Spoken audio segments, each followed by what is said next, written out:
मित्रांनो, बऱ्याच वेळा असं मला आढळून आलेलं आहे की तुमच्या दोघांपैकी म्हणजे नवरा बायकोमधील दोघांची पण काम इच्छा जी असते ती थोडी विभिन्न असू शकते. होऊ शकतं की तुम्ही खूप ॲक्टिव्हली मतलब सेक्शुअली खूप ॲक्टिव्ह आहे, पण तुमची मिसेस थोडी पॅसिव्ह आहे, तर त्यांच्याकडून तुम्हाला रिस्पॉन्स भेटत नाही. तर त्याच्यामध्ये तुम्हाला म्हणजे काळजी करण्याची गरज नाही. कारण की या माणसाचा स्वभाव असतो. कोणी ॲक्टिव्ह असतो, कोणी पॅसिव्ह असतो.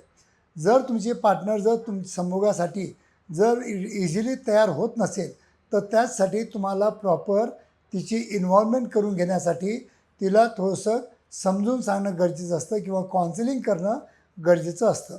कारण की हे ज्या गोष्टी असतात, फक्त आणि फक्त औषधी घेऊन जर तुम्ही सॉल्व करण्याचा प्रयत्न करत असाल, तर मला वाटतं चुकीचं आहे.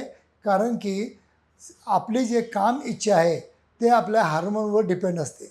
हार्मोन जर आपल्या पार्टनरमध्ये जर कमी असतील किंवा त्यांना PCOD असेल किंवा ओबेसिटी असेल, तर नक्कीच त्यांची काम इच्छा कमी असते आणि त्याच्यामुळं तुमची काम इच्छा चांगली असून पण तुमच्या पार्टनरकडून तुम्हाला साथ मिळत नाही आणि त्याच्यामुळं केव्हा केव्हा प्रॉब्लेम रेज पण होऊ शकतात.